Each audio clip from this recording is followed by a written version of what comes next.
In June 2026, Ukraine's President Volodymyr Zelensky sent Poland's highest state decoration, the Order of the White Eagle, back to Warsaw by courier. He had received it in recognition of his defense of Ukraine against the Russian invasion. 3 former Ukrainian presidents soon followed suit, along with the heads of several key ministries, returning their Polish honors as well. Then, in July, an 80-year-old historical dispute formally reached the European Parliament, this time as a part of Ukraine's accession process to the European Union. These are 2 countries that until very recently were held up around the world as a model of solidarity, Poland and Ukraine. Today, however, they are facing their deepest crisis in bilateral relations in many years. What could drive such a wedge between allies in the middle of Europe's largest war since 1945? 3 letters: UPA. For many Ukrainians, it was a formation that fought a guerrilla war against the Soviet Union for an independent Ukrainian state until the mid-1950s. For Poles, it was the formation responsible for the genocide of roughly 100,000 Polish civilians between 1943 and 1945, most of whom still have no grave. The dispute erupted into the open just over a month ago, when President Volodymyr Zelensky gave an elite military unit the honorary name Heroes of the UPA. What exactly is this conflict about, and why does it matter so deeply to both nations? This is the subject of today's episode.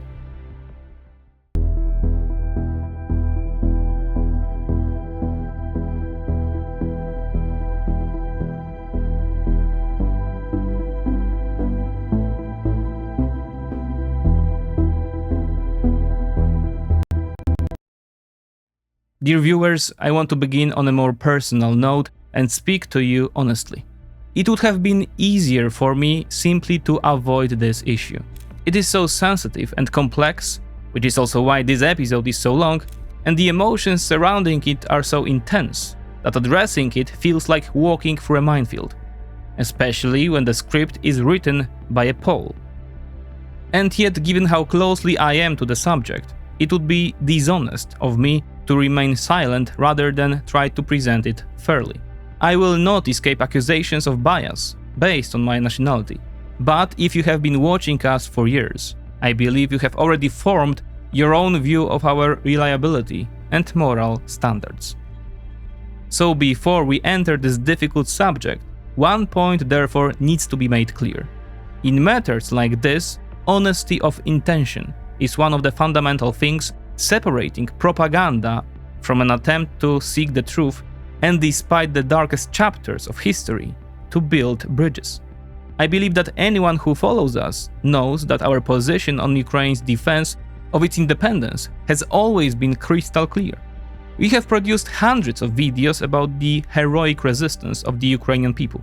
Russia's invasion is, at its core, a criminal campaign driven by the worst human instincts, an attempt to spread, preserve, and export a system that is thoroughly corrupt, cynical, and an affront to humanity. That is why the struggle of Ukrainians defending themselves against the, quote, invasion of evil moved millions of people around the world from the very first day. Wars are rarely so morally clear-cut, with the aggressor and the victim so plainly visible. It also moved millions in the country geographically closest to Ukraine, Poland, which came to Ukraine's aid on February 24, 2022. We will return to that later. But the justice of Ukraine's struggle on the battlefield cannot obscure the truth in other areas, including historical truth. These 2 positions are not contradictory. It is entirely possible to support Ukraine's resistance while also expecting an honest reckoning with a difficult past. For anyone who wants to understand the essence of the Polish-Ukrainian dispute, let's begin.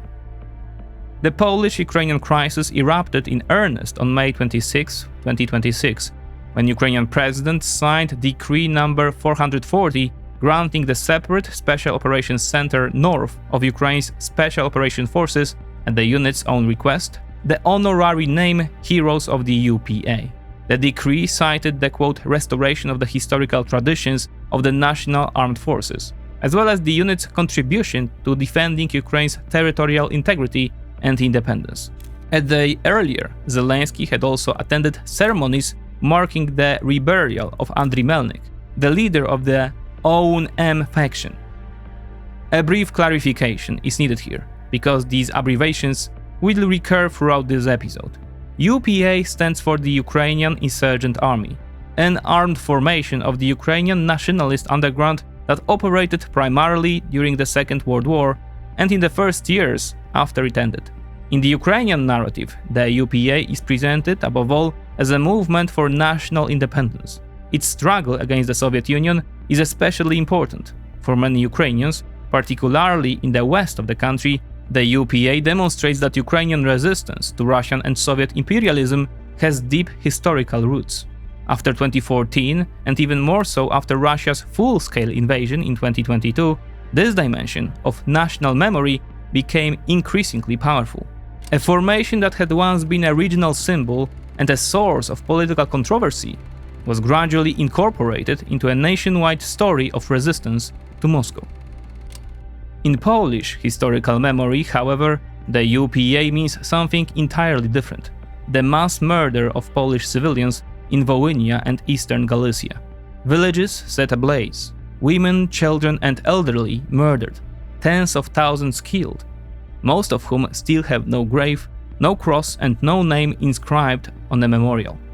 According to the estimates most commonly cited by historians, and particularly the research of Professor Grzegorz Motyka, around 100,000 Polish civilians may have been killed between 1943 and 1945. For Poles, therefore, the initials UPA refers to a formation associated with one of the most traumatic crimes in Poland's 20th century historical memory.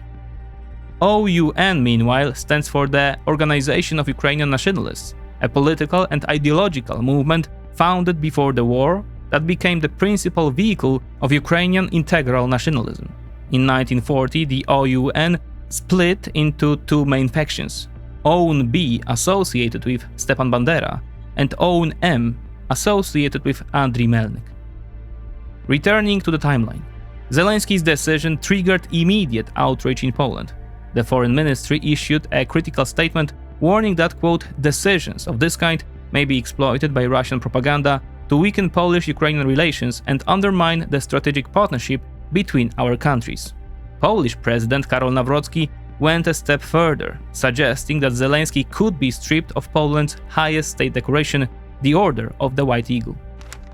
The Ukrainian side later sought to explain the decision, including through statements by Foreign Minister Andriy Sybiha and Kyrylo Budanov, the head of the presidential office, who traveled to Warsaw on June 6. They stressed that the move had carried no, quote, anti-Polish intent. Nevertheless, Volodymyr Zelensky made no binding attempt to de-escalate the dispute. As a result, on June 19th, Nawrocki followed through on his threat and stripped the Ukrainian president of the decoration. But Zelensky was not the only one to return this award. Others followed voluntarily, including the previously mentioned Kyrylo Budanov and Andriy Sybiha, as well as Wasyl Bodnar, Ukraine's ambassador to Poland, and three former Ukrainian presidents, Leonid Kuchma, Viktor Yushchenko and Petro Poroshenko. Poroshenko later acknowledged that a coordinated campaign to return the decorations had been discussed in advance in case Nawrocki took such a step. At that point, the dispute ceased to be merely a Zelensky-Nawrocki confrontation. It became a demonstrative response by a significant part of Ukraine's political establishment to the Polish president's decision. Polish politicians, meanwhile, began declaring that they would not support Ukraine's accession to the European Union until Kyiv had reckoned with its own past connected to the UPA. These statements came from across the political spectrum.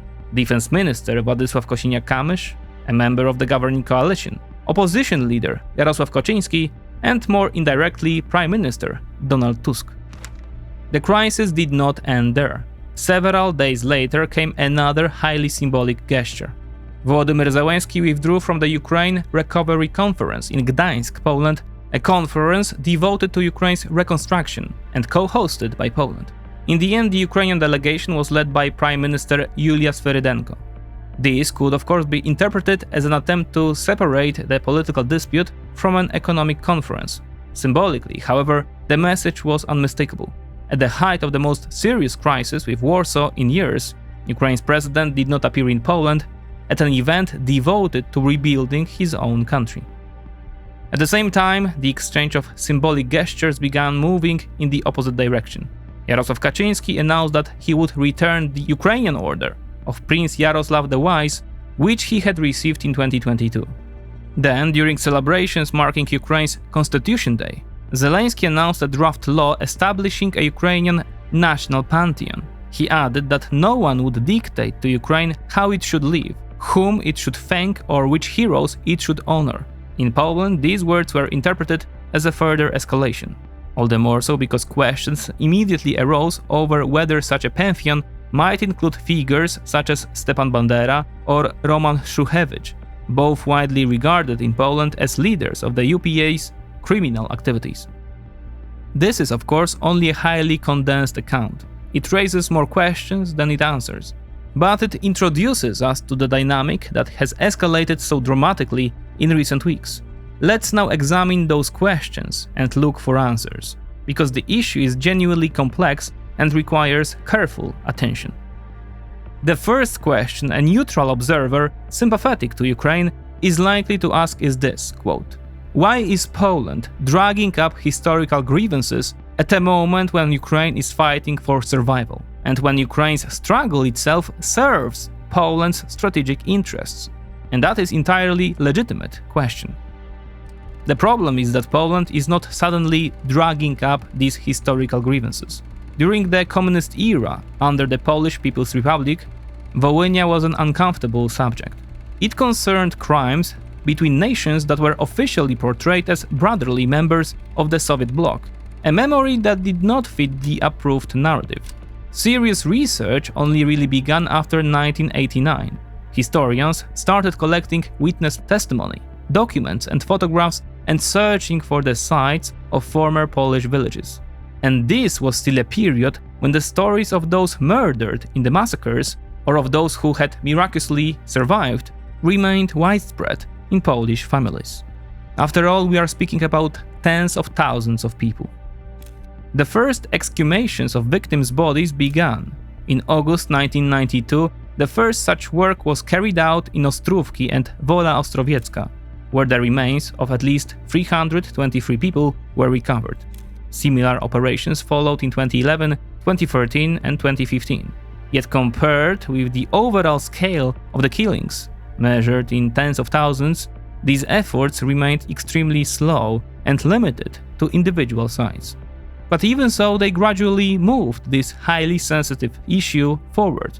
At times, they were accompanied by gestures of reconciliation at the highest level. In 2003, on the 60th anniversary of the Volhynia massacres, Presidents Aleksander Kwaśniewski and Leonid Kuchma jointly paid tribute to the victims and spoke of the need for reconciliation in the spirit of the formula, quote, "We forgive and ask for forgiveness." In 2015, however, the two countries' approaches to historical memory began to diverge sharply. That year, Ukraine adopted a package of decommunization laws, including legislation on the status and commemoration of fighters for Ukraine's independence in the 20th century, which covered, among others, the OUN and the UPA. Critics argued that the law created official protection for the memory of formations that had also participated in crimes against Poles and Jews. A year later, the Polish parliament responded with a resolution of its own. In July 2016, the Sejm formally described the crimes committed by Ukrainian nationalists as genocide. From that point on, Volhynia began dividing the two countries not only among historians, but also through official acts of state. In April 2017, an illegally erected UPA monument in Hruszowice, Poland, was dismantled.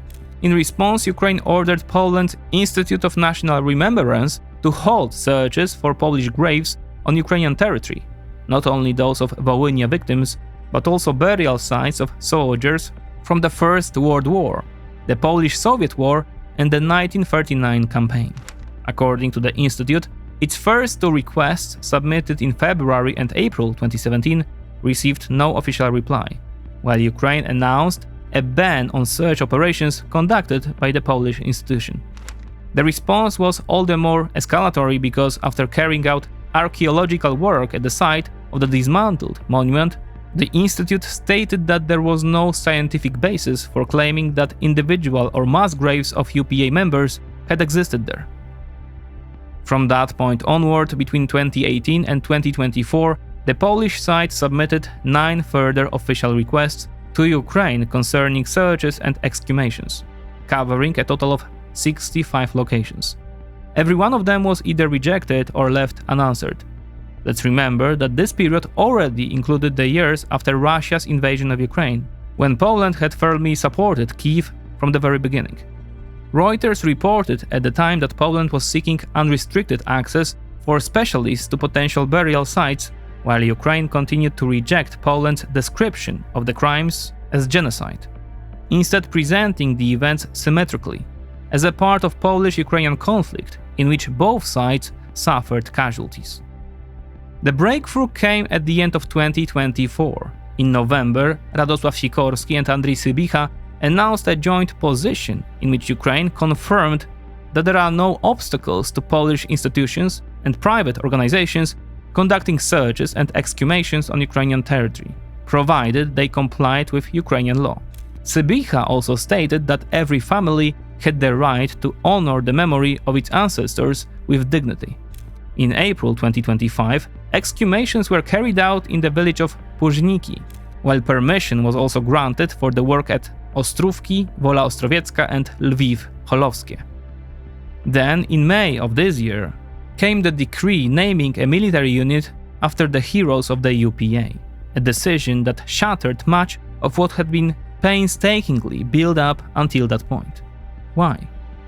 The genocide in Volhynia and Eastern Galicia remains a vivid part of Polish collective memory. Many Poles still have relatives whose immediate family members were murdered or forced to flee those lands. Their stories resemble the darkest nightmares. Children impaled on pitchforks, women raped en masse and then brutally killed. In Polish historical memory, this is an utterly devastating subject. A film, Wołyń, depicting these events was also produced, one recommended only for viewers with strong nerves. It was never officially distributed in Ukraine, and even the Polish Institute cancelled a screening in Kyiv after pressure from the Ukrainian Foreign Ministry. At the same time, there is no escaping the fact that 80 years have passed since those events.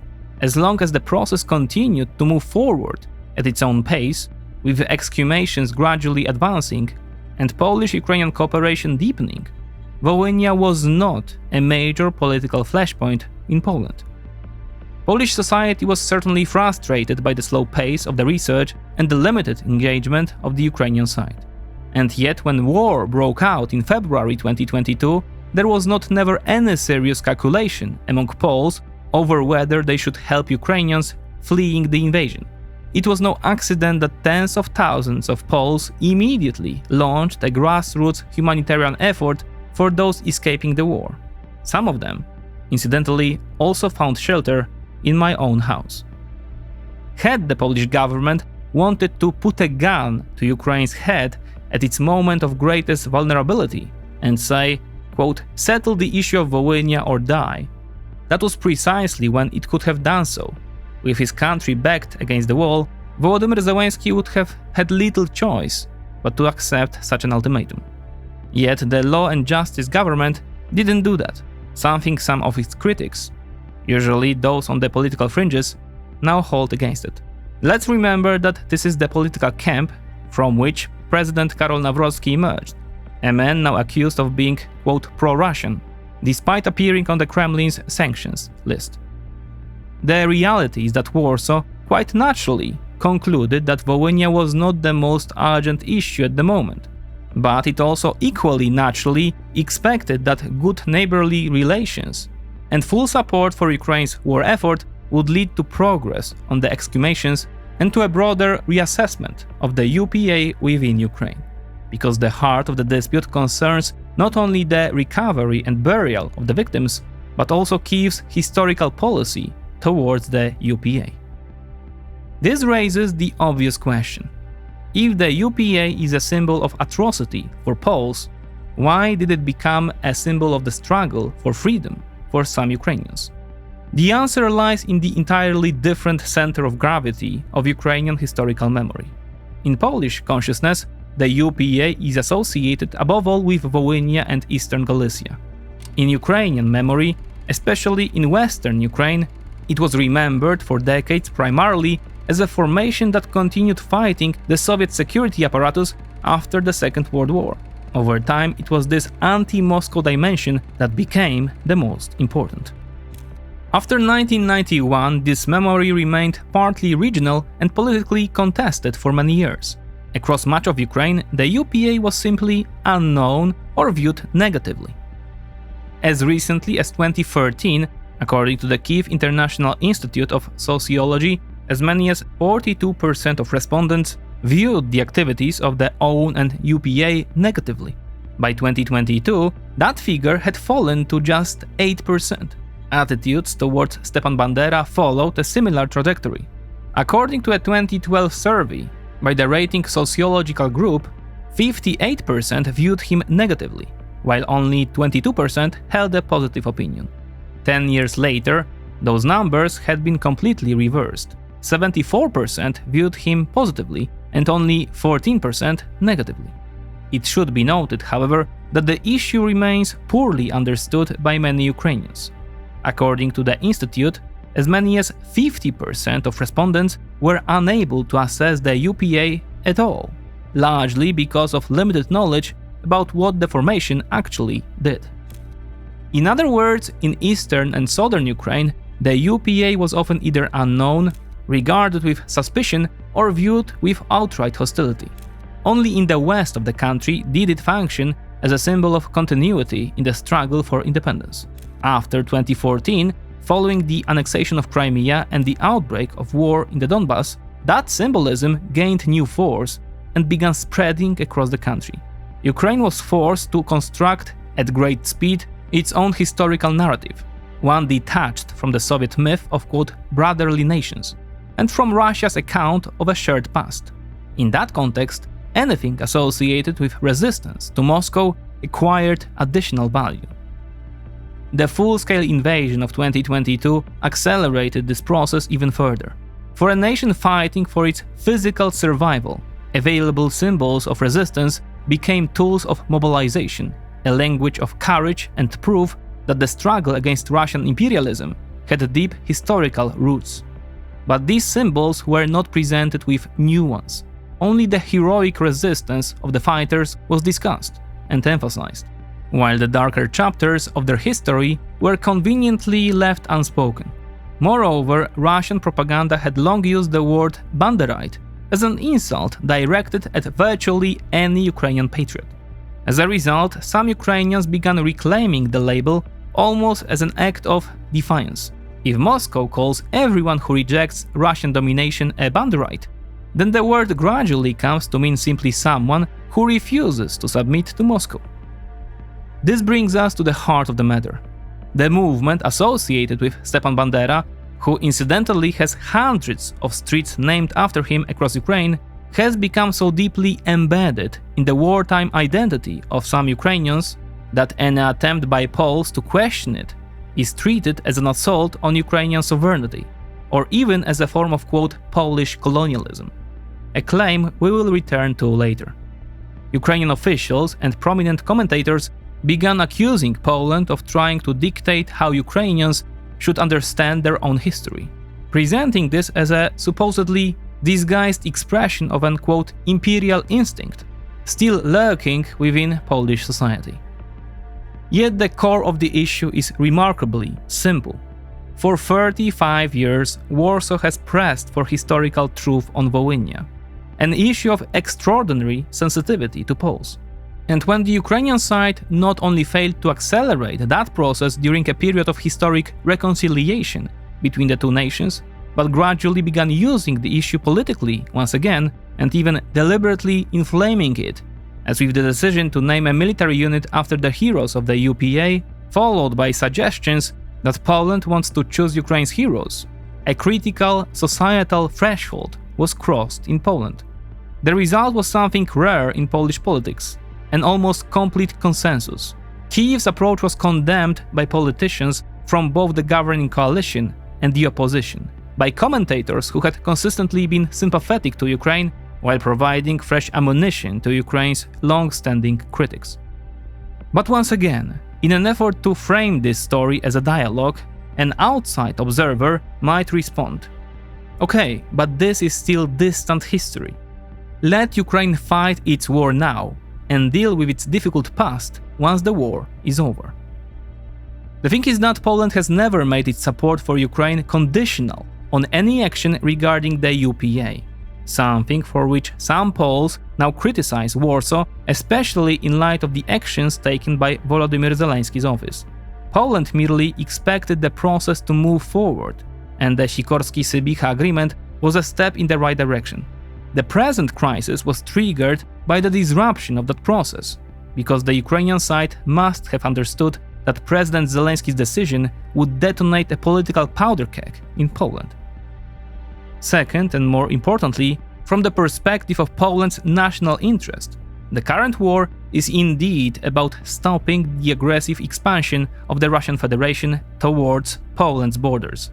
But it is also about what kind of state Ukraine will become after the war. That is why Ukraine was able to count on such extraordinary wave of international support. It received that support because the world backed its aspiration to move toward the values of Western civilization, its institutions, norms, and ideals. One measure of whether those values are genuinely being embraced is whether national identity is built on historical truth.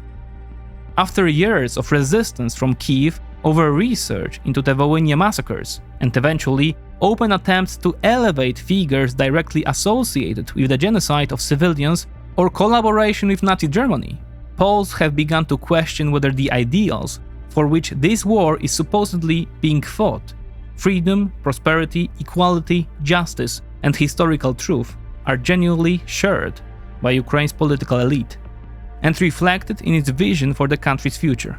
From Warsaw's perspective, this is all the more difficult to understand because the current war has, quote, created a pantheon of hundreds, even thousands, of new heroes whose courage and reputation are beyond dispute.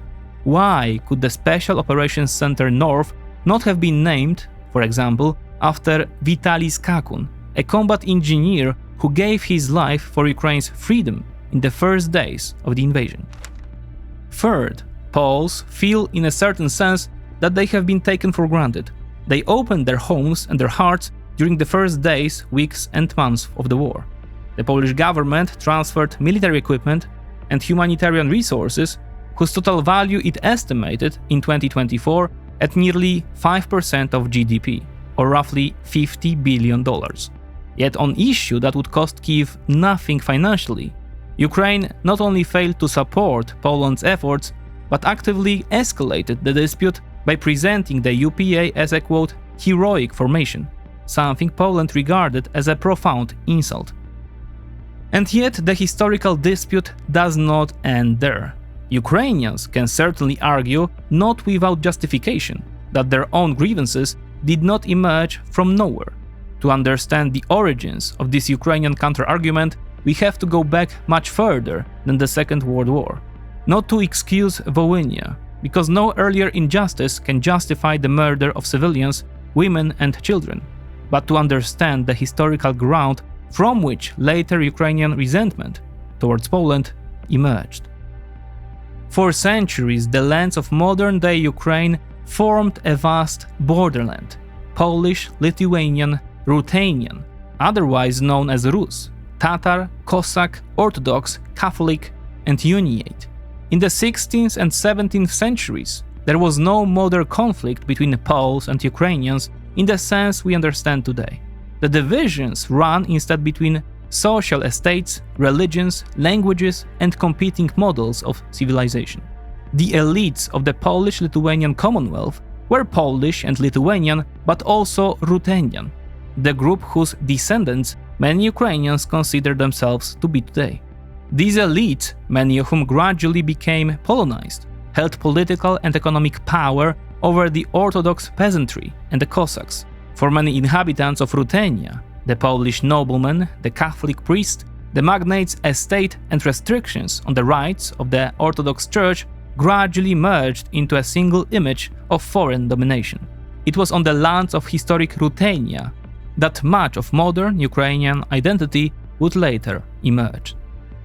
No one embodied this borderland more vividly than Jeremy Wiśniowiecki, a prince from a Ruthenian dynasty and the son of Reina Mochylanka, a fervent defender of orthodoxy and a relative of Petro Mochyla, the Orthodox Metropolitan of Kyiv.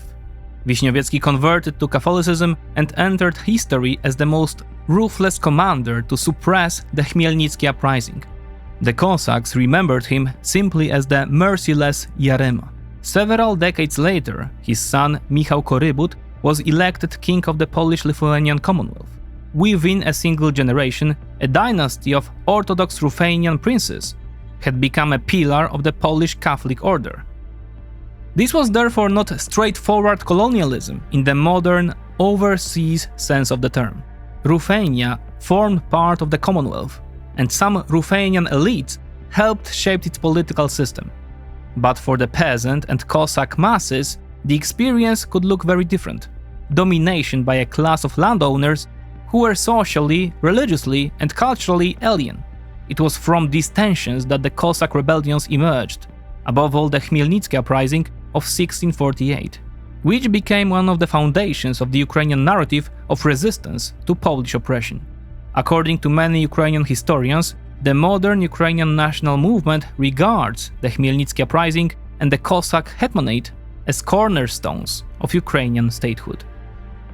This long historical background returned with particular force during the Second Polish Republic. After 1918, millions of Ukrainians found themselves within the borders of the Polish state, often in territories where they formed the local majority.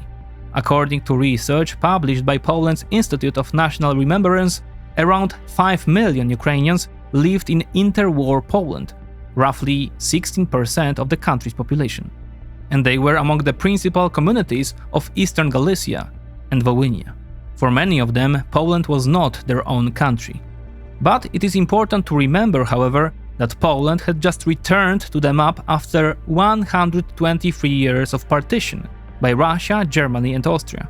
It was not a great power, but a state desperately trying to avoid a repetition of the tragedy of the previous century.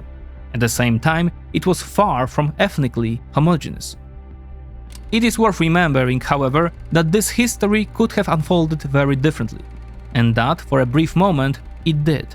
In April 1920, Józef Piłsudski, Polish chief of state, formed an alliance with Szymon Petlura, the leader of the Ukrainian People's Republic. Poland recognized Ukraine's right to independence, and Polish and Ukrainian troops advanced together on Kyiv in an attempt to wrest it from the Bolsheviks. Behind the alliance stood Piłsudski's broader federalist vision, one in which an independent Ukraine was not a threat, but a prerequisite for the security of the entire region against Russia. Yet the project was ultimately buried by war and the exhaustion of both sides. The 1921 Treaty of Riga, concluded over the heads of the Ukrainians, divided their lands between Poland and the Soviet Union. When Piłsudski later visited Petlura's interned soldiers, he famously told them, "Gentlemen, I apologize to you." Petlura was assassinated 5 years later in Paris by a Soviet agent. In Kyiv today, Piłsudski is sometimes portrayed as a Polish occupier and an enemy of Ukrainian independence, but the truth, as always, is far more nuanced. As a result, the 1920s and 1930s saw the emergence of a vicious cycle. It was fueled by the fresh memory of a lost war for national independence and by the broken promises of the early post-war years. The autonomy pledged to Eastern Galicia was never introduced. A Ukrainian university was never established, and Ukrainian schools were converted en masse into bilingual institutions. Radicalism took root in this environment. As early as 1921, a member of the Ukrainian military organization, or UVO, attempted to assassinate Piłsudski in Lviv. The organization itself conducted campaigns of sabotage and terror whose victims included not only Poles but also Ukrainians who favored accommodation with the Polish state. The murder in 1922 of the poet Sydir Twardochlib, who had stood for election to the Polish parliament, became an early symbol of this strategy. The logic of eliminating one's own appeasers first would recur repeatedly. In 1931, the OUN assassinated Tadeusz Hołówko, one of the most pro-Ukrainian politicians in Poland. In 1934, it murdered Ivan Babi, the Ukrainian headmaster of a secondary school in Lviv. The Polish state responded with repression, police surveillance, and restrictions on Ukrainian education. The most powerful symbol of this policy was the so-called pacification of 1930, a campaign of repression against the Ukrainian population of Galicia, launched in response to more than 2,000 acts of sabotage and arson, but applied collectively, and therefore also directed against innocent people. It was remembered as the humiliation of an entire Ukrainian community. In this way, before the Second World War, a conviction took hold among part of Ukrainian society that Poland was not an ally in the struggle for independence, but yet another oppressive state obstructing Ukrainian aspirations. This was the ground on which the OUN could build its radical propaganda. In this vision, the Polish miner, the Polish settler, the Polish policeman, and the Polish official were no longer neighbors, but components of a system of occupation. And when the Polish state collapsed in 1939, under the blows of Germany and the Soviet Union, that resentment was unleashed by the war. Still acknowledging the Second Polish Republic's failures towards its Ukrainian minority must not lead to a false equivalence between Poland and the Russian Empire, or later the Soviet Union. A narrative increasingly repeated in Ukraine. Polish policy towards Ukrainians was at times assimilationist, harsh, brutal, and short-sighted. But it was not the same as the Russian and Soviet project of destroying Ukrainian identity. For decades, the Russian Empire systematically restricted the Ukrainian language, most notably through the Valuyev Circular and the EMS Ukaz, which targeted Ukrainian publishing, education, and culture. The Soviet Union went much further. After a brief period of Ukrainization came collectivization. The Holodomor, the purging of the national elite, NKVD terror, Russification, and the physical destruction of entire social groups.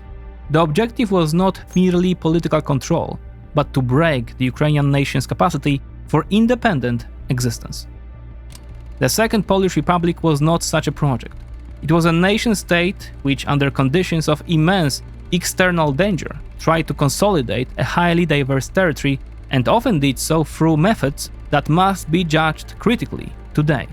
Ukrainian education was restricted, settlement policies were pursued, police pressure was applied, and the pacification campaign of 1930 entered Ukrainian memory as a symbol of humiliation. At the same time, however, Poland had Ukrainian political parties, members of parliament, civic organizations, newspapers, cooperatives, Orthodox and Greek Catholic churches, and a functioning cultural life. This was not a system designed to physically eradicate the Ukrainian nation. Another painful chapter in Ukrainian memory is Operation Vistula, carried out after the Second World War in 1947 by Poland's communist authorities.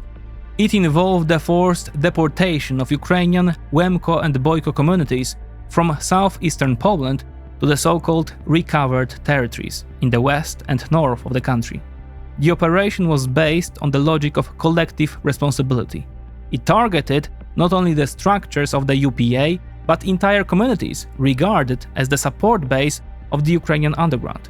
This too must be called what it was: a profound injustice inflicted on tens of thousands of people who lost their homes, their local communities, and the continuity of life on their ancestral lands. At the same time, it must be stressed that the operation was coordinated by communist authorities already subordinated to Moscow. It is therefore legitimate to speak of Polish domination, political failures, discrimination and the broken promises of autonomy. But portraying this as a straightforward continuation of Russian or Soviet imperialism is a historical distortion.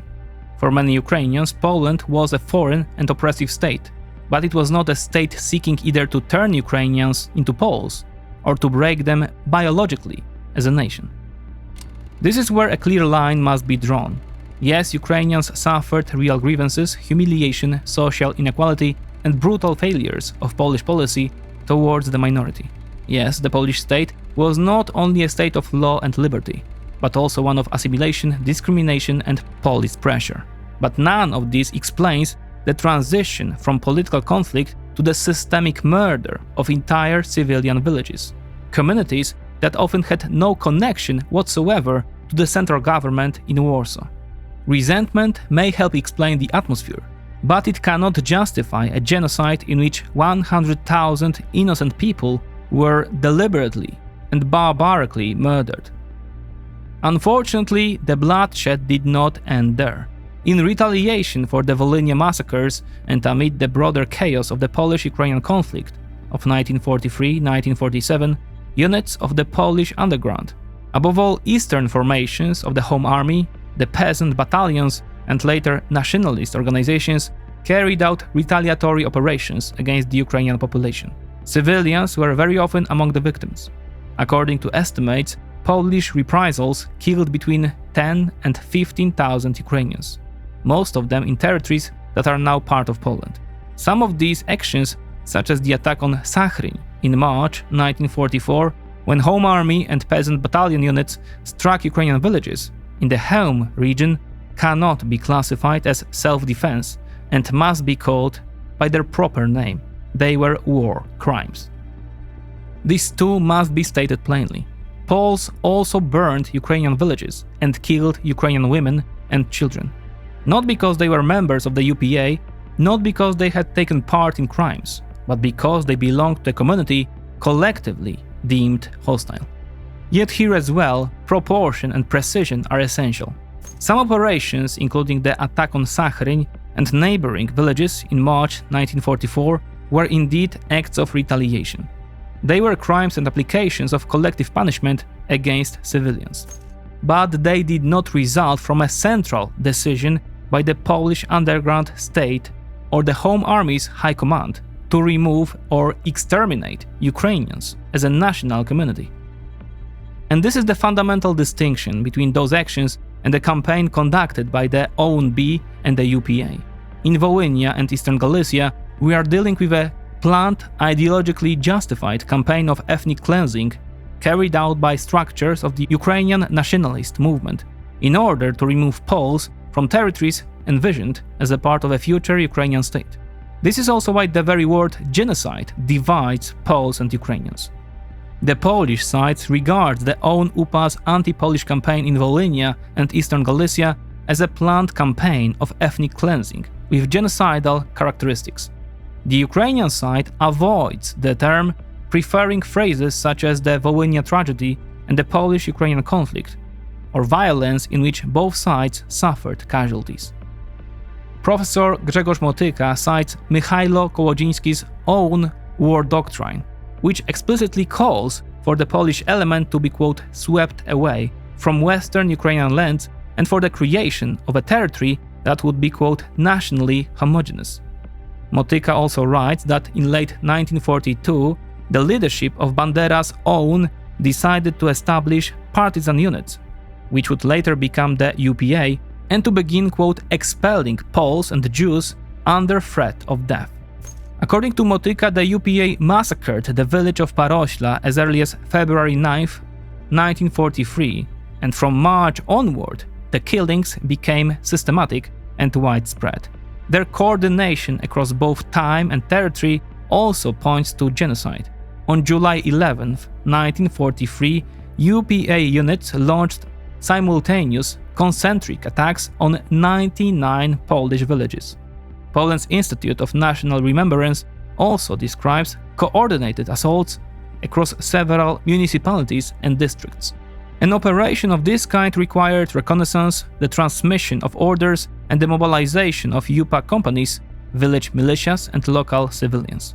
A key figure was Dmytro Klaczkiewski, known as Klim Savur, a member of the own leadership and commander of the UPA in Volhynia. According to the institute, in June 1943, he issued an oral directive calling for the, quote, general physical liquidation of the entire Polish population. Testimony by Yuri Stelmaszczuk, known as Rudy, also indicates that Klaczkiewski ordered him to exterminate the Poles of the Kowel district. That is why in a 2018 interview with the Ukrainian website Zik, the respected Ukrainian historian Yaroslav Hrycak stated plainly, quote, in Volhynia, with a high degree of probability, an act of genocide took place, for which the Ukrainian side bears the principal responsibility. But pretending that one side was guilty and the other entirely innocent is either cynical or naive. The Poles bear responsibility above all for the interwar Polish government's policy towards national minorities in general and towards Ukrainians in particular. That policy, compounded by the circumstances of war, created a situation in which such a conflict became highly probable, unquote. Hrycak added that he knew most Ukrainians would dislike this assessment, but Ukrainians had to find the courage to confront their own history. Every nation has such chapters, he argued, and Ukrainians should not pretend to be an exception. In the same interview, he pointed to Germany as a model, a country that unequivocally condemned the crimes of both its totalitarian regimes and today stands at the heart of a united Europe. He also stressed that such a reckoning must take place even during crisis and war, because confronting history is the best path towards a dignified future. Hrycak was also among the scholars who signed a joint letter by Polish and Ukrainian historians in December 2024. Explaining his decision, he said, quote, the Poles helped Ukraine in 2022, but they did not forget Volhynia. Some Ukrainian commentators accuse Poland of hypocrisy, arguing that Poland honors the Home Army despite the darker chapters of its history, while denying Ukraine a right to do the same with the UPA. It is true that Poland honors the Home Army as a symbol of the struggle for independence, but Polish historiography does not pretend that every Home Army unit and every operation conducted by the Polish underground was morally beyond reproach. Where Ukrainian civilians were murdered, Polish historians described those acts as crimes. The disputes concern their scale, context, and responsibility, not whether killing women and children was an act of heroism. Poland expects the same from Ukraine in its treatment of the UPA, not the erasure of its entire legacy of resistance to Moscow, but a clear acknowledgement that this history also included a mass crime, genocide, against Polish civilians. To sum up, Poland is not demanding compensation from Ukraine for crimes committed long time ago. Crimes for which Ukrainians living today bear no responsibility. What Poland demands is historical truth, the willingness to call things by their proper name and cooperation in investigating the crimes, so that tens of thousands of victims may finally receive a dignified burial and a grave. Historical truth, however, requires describing the UPA in its entirety as a formation that fought against Soviet subjugation, but also one whose own leadership planned and carried out the genocide of approximately 100,000 Polish civilians. Both statements are true, and that is precisely why Poles regard naming a military unit after the quote heroes of the UPA as honoring people who participated in genocide. Professor Motyka, the leading Polish scholar of the Polish-Ukrainian conflict, has addressed this issue repeatedly. His academic position is unequivocal. The Volhynia massacres were a centrally planned operation. Carried out, as he stresses, its duration can be established almost to the exact day from February 9, 1943 to May 18, 1945. It cannot be dismissed as the work of isolated units or individuals. Yet the same Motyka publicly criticized the decision to strip Załęski of the Order of the White Eagle, calling it disproportionate. The decoration had been awarded for his defense of Ukraine against the Russian aggression. The circumstances that justified it had not changed. So what specifically do Polish historians and the Polish state expect? The list is short and has remained essentially unchanged for 30 years. First, systematic exhumations, rather than occasional work at isolated sites. With around 100,000 victims, the investigations conducted so far have covered only a fraction of the killing grounds, and most of the dead still have no grave. Second, the right to dignified commemoration. A cross, a plaque, a name, at the places where the victims lie.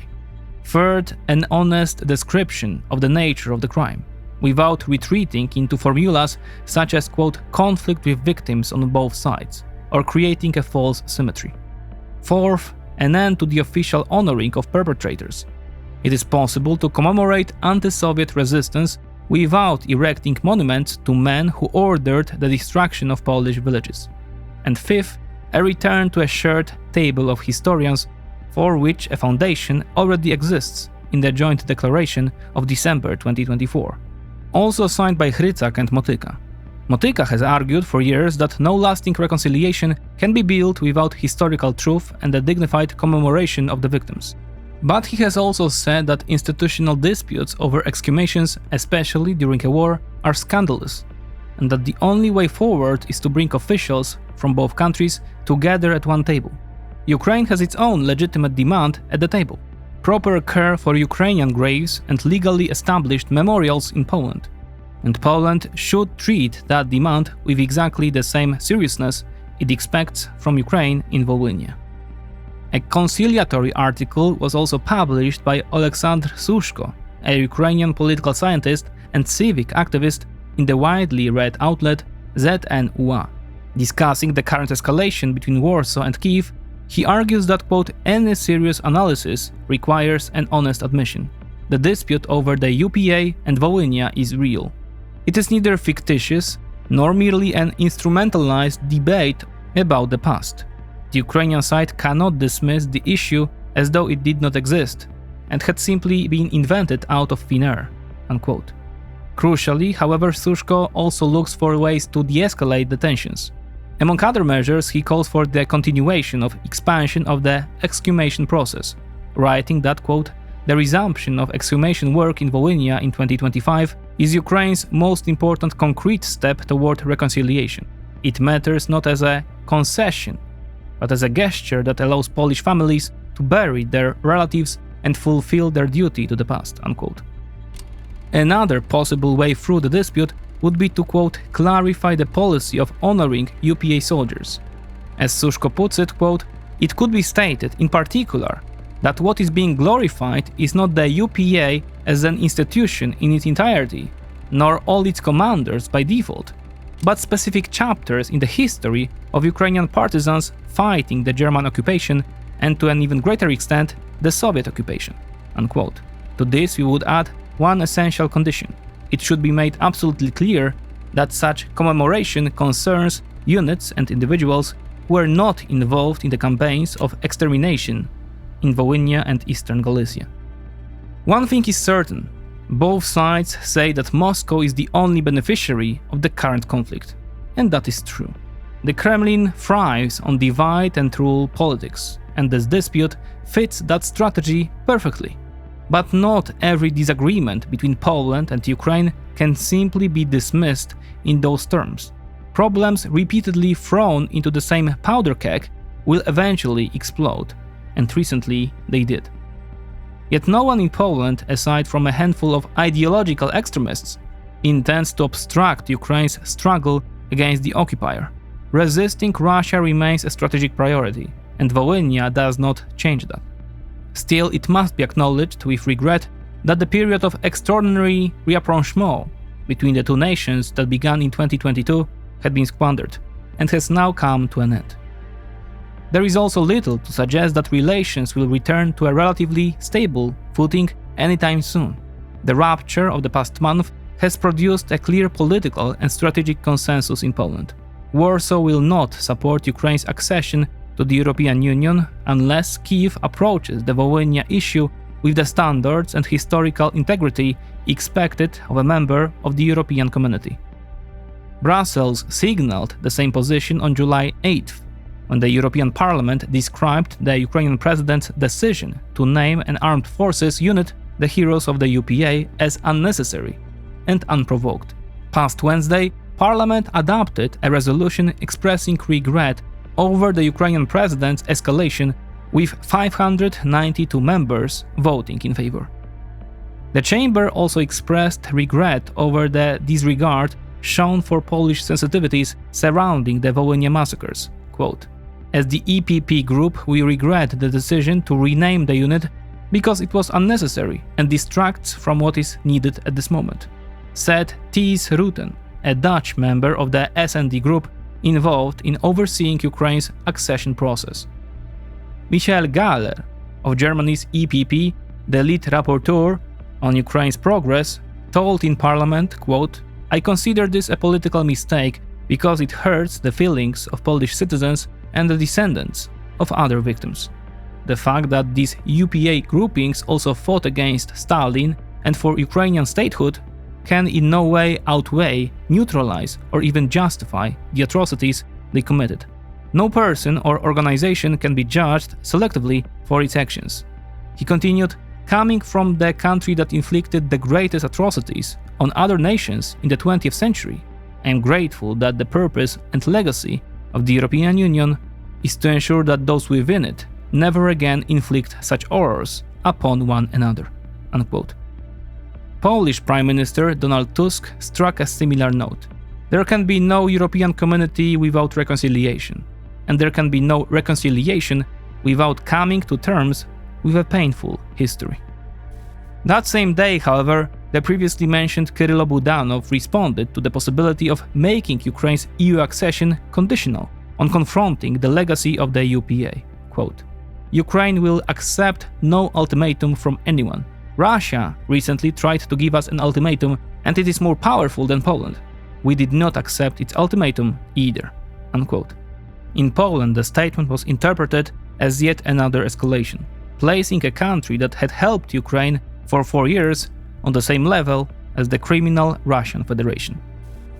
In a more conciliatory tone, Ukrainian Foreign Minister Andriy Sybiha proposed an anti-crisis package, including a meeting of historians and the involvement of religious leaders in the dialogue. If you made this far, you might remember that I began this episode by saying that addressing this subject felt like walking through a minefield. Having reached the end, I still believe that. I know that some Ukrainian and strongly pro-Ukrainian viewers will say that this perspective is selective and untrue. Some Polish viewers may feel that I have been too explanatory of the Ukrainian perspective. Perhaps that is inevitable when speaking honestly about a wound that both nations remember so differently. Silence would have been easier, but in my view, less honest. I have supported Ukraine's struggle from the first day of the invasion. Ukrainians fleeing the war were welcomed into my home. Nothing in this episode changes my belief that Ukraine has the right to defend its independence, and that Russia's war against it is criminal. But solidarity cannot require silence, and friendship cannot be built on the expectation that one nation must forget its dead to protect the sensitivities of another. Hopefully Ukraine and Poland will find a way through this.